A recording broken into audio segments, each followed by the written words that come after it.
Sa ngayon, kapag narinig mo ang pangalang Jalen Brunson, isang bagay agad na pumapasok sa isip ng maraming fans. Ito ay ang winner. Isa siyang all-star, isa siyang all-NBA player, at para sa maraming tao, isa siya sa pinaka-clutch na player sa buong liga. Sa Madison Square Garden, may mga gabing sabay-sabay na sumisigaw ang libo-libong fans ng MVP. Pero ang nakakagulat, hindi pa katagalan marami ang naniniwalang isa siya sa pinakamalaking pagkakamali ng New York Knicks. Noong 2022 nang pumirma siya sa New York Knicks ng $104 million, binahaan ng kritisismo ang social media. Sabi ng iba, overpaid daw. Sabi ng iba, hindi siya franchise player.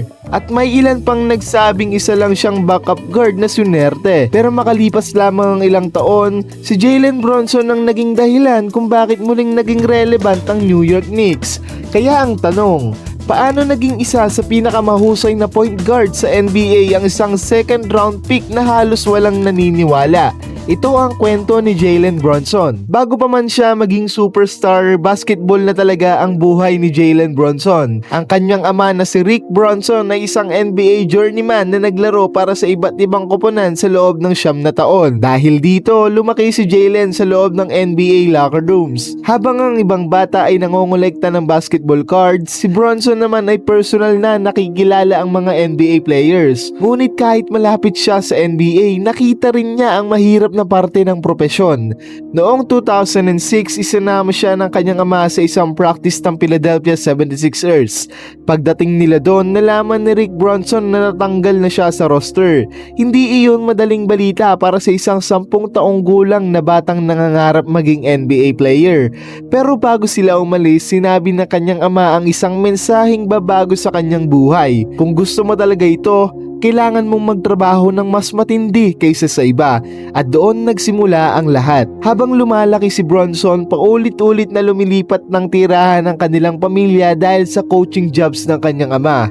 Ngunit may isang bagay na hindi nagbago: basketball. Pagsapit ng middle school, iniwan niya ang ibang sports para mag-focus ng buo sa basketball. 3 beses kada linggo silang nagsasanay ng kanyang ama. Pagdating ng high school, halos araw-araw na, at nagsimulang lumabas ang resulta. Sa Stevenson High School sa Illinois, naging isa siya sa pinakamagaling na player sa estado.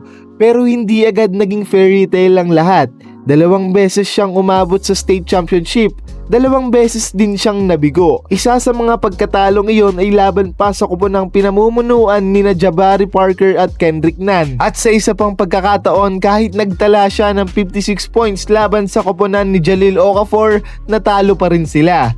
Paulit-ulit siyang nadatapa, pero paulit-ulit din siyang bumabangon. Hanggang sa kanyang senior year, sa wakas na panalunan niya ang state championship, at matapos ang lahat ng heartbreak, siya rin ay naging Illinois Mr. Basketball.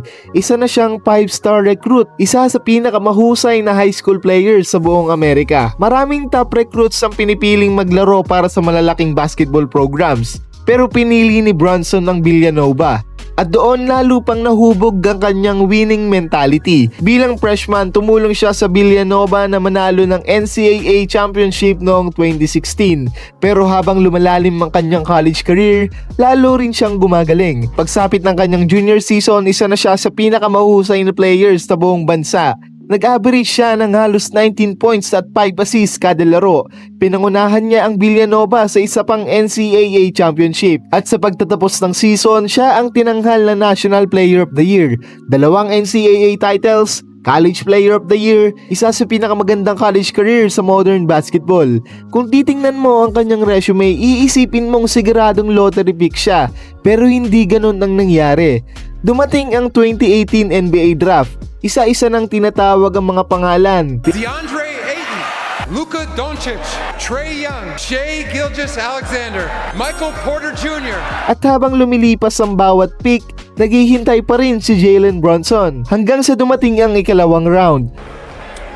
With the 33rd pick in the 2018 NBA Draft, the Dallas Mavericks select Jalen Brunson from Villanova. Sa kabila ng lahat ng kanyang tagumpay, nahulog siya sa second round.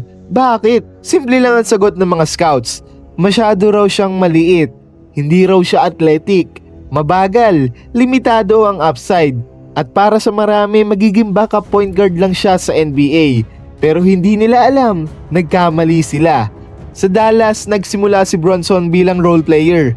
Wala siyang special treatment, wala siyang superstar status. At sa kanyang ikalawang season, nagkaroon pa siya ng shoulder injury na nagpahinto sa kanyang momentum. Ngunit unti-unti na siyang umangat. Bawat taon ay may improvement. Bawat taon ay may dagdag sa kanyang laro hanggang sa dumating ang pinakamahalagang pagkakamali ng Mavericks. Bago magsimula ang 2021-2022 season, may pagkakataon silang i-extend si Bronson sa halagang 4 na taon at $55 million. Gusto niya na itong pirmahan. Gusto niyang manatili sa Mavericks. Pero tumanggi ang Dallas. Sa isip nila hindi pa siya ganun kahalaga. Isa na naman itong pagkakataon kung saan may mga taong hindi naniniwala kay Jalen Brunson. Noong 2022 playoffs, nasugatan si Luka Doncic bago magsimula ang serye laban sa Utah Jazz. Maraming analyst ang nagsabing tapos na ang Dallas. Wala si Luka, walang pag-asa. Pero may isang tao na hindi sumang-ayon, si Jalen Brunson. Sa Game 2, sumabog siya para sa 41 points. Sa Game 3 naman, nagdagdag siya ng 31 points. At sa buong serye, nag-average siya ng halos 28 points kada laro. Hindi lamang niya pinanatiling buhay ang Mavericks, binuhat niya sila. Pagkatapos nito, tumulong din siyang talunin ang 64-win Phoenix Suns at sa unang pagkakataon sa kanyang karir, nakita ng buong NBA kung gaano siya kagaling. Ngunit huli na ang lahat para sa Dallas. Tumaas na ang kanyang halaga at hindi na nila siya kayang pigilan. Noong 2022, pumirma si Bronson sa New York Knicks, 4 na taon, $104 million at agad siyang binatikos. Maraming fans ang nagsabing sobra ang bayad. May nagsabing isa lamang siyang average point guard. Meron din nagsabing hindi niya kayang dalhin ng isang franchise. Pero mabilis niyang pinatahimik ang lahat.